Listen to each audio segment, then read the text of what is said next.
Hello students, welcome once again to the web classes. This is Sasikant sir. So today again we are going to see subject accounts. The name of chapter is trial balance, unit number 10 for 11th Commerce English medium. This is lecture number 2 for this chapter. Now let's have the balances of account. So asset will have debit balance जो कि previous lecture में हमने discuss कर लिया था. Expenses के होते हैं डेबिट बैलेंस, लायबिलिटी की होती है क्रेडिट बैलेंस, इनकम की होती है क्रेडिट बैलेंस. इसके अलावा हमने बात की थी कैपिटल, तो कैपिटल की होती है क्रेडिट बैलेंस और ड्राइंग्स, सो ड्राइंग्स की होती है डेबिट बैलेंस. ठीक है, इतना ध्यान रखना. नाउ चलते हैं आगे. सो इलस्ट्रेशन 2 यहीं से आपका भी होमवर्क स्टार्ट होगा. अभी हमें सिर्फ ये पता करना है कि इनकी डेबिट बैलेंस है या क्रेडिट बैलेंस है. Now the first is capital. So as we know capital की होती है debit balance, drawing sorry capital की होती है क्रेडिट बैलेंस. कैपिटल की होगी credit balance. C R means credit, D R means debit. Drawings की होती है डेबिट बैलेंस. डेटर्स मतलब असेट, उसकी होती है डेबिट बैलेंस. क्रेडिटर मतलब लायबिलिटी, उनकी होती है क्रेडिट बैलेंस. कैश मतलब असेट, उसका होता है डेबिट बैलेंस. फर्नीचर मतलब asset, debit balance. Bank balance का मतलब हुआ asset, debit balance. Commission received, income, credit balance. Bank commission charge करती है तो वो हुआ एक्सपेंस, ये हुआ डेबिट बैलेंस.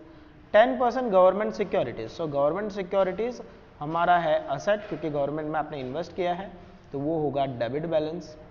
ओपनिंग स्टॉक है तो वो होता है डेबिट बैलेंस क्योंकि स्टॉक हमारा असेट है. Purchase account debit balance. ठीक है, सेल्स अकाउंट क्रेडिट बैलेंस, ये सब जनरल एंट्री से आपको पता होगा. परचेस रिटर्न, तो परचेस अकाउंट डेबिट बैलेंस होता है, परचेस रिटर्न का होता है क्रेडिट बैलेंस. सेल्स रिटर्न का होता है debit balance. Goods withdrawn for personal use that is drawings, इसका होगा goods withdrawn for personal use credit balance. ध्यान रखना, goods withdrawn for personal use credit balance. Why credit balance? Goods withdrawn for personal use means goods goes out, goods goes out. When goes out means decrease in asset, decrease in asset means credit balance. Now bank loan is the liability and liabilities have credit balance. Discount allowed is expense, expense will have debit balance. Now the next in page, so electricity expense, that is expense, debit balance. Wages expense, debit balance. Salary, debit balance. Goods destroyed by fire, loss नहीं, goods destroyed by fire, goods goes out, है ना, जल गए, सो जल गए मतलब goods गया तो वो हुआ credit balance. Discount received, so discount received हुआ हमारा इनकम, वो होगा क्रेडिट बैलेंस. कैरेज मतलब भाड़ा पे करना, सो वो हुआ debit balance. Loss due to fire, loss और एक्सपेंस एक ही होता है तो लॉस का भी होगा debit balance. Telephone expense, expense है, डेबिट बैलेंस.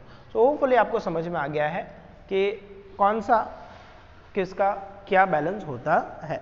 नाउ अब आपको एक ट्रायल बैलेंस प्रिपेयर करना है. आप ट्रायल बैलेंस इस तरह का प्रिपेयर कर सकते हो, अकाउंट टाइप का, ठीक है, लेकिन उसमें इस तरह लिखा होता है, देखो, debit balances and credit balances, amount and amount, और हेडिंग लिखी होती है ट्रायल बैलेंस ऑफ जो भी कंपनी है या फिर नाम है of Inder as on 31/3/2015. Date लिखनी होती है. डेट कहाँ से लिखोगे? सो डेट जो है वो आपको क्वेश्चन की हेडलाइन में दिया हुआ होगा.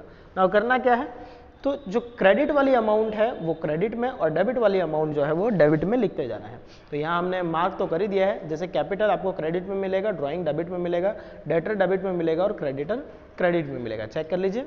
So you can see the capital, you can see here the capital is at the credit side, drawings is at the debit side, debtors is at the debit side.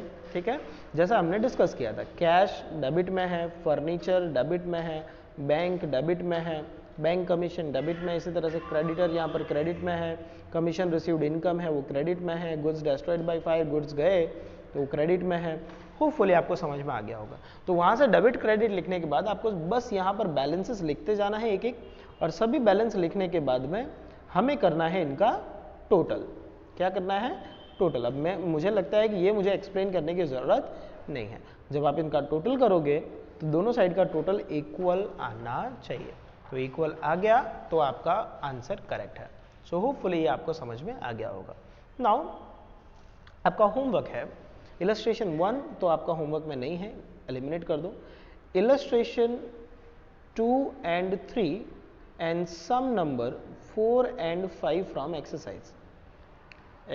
Is that clear? So ये है आपका homework. So that's all for today. Bye bye. Thank you.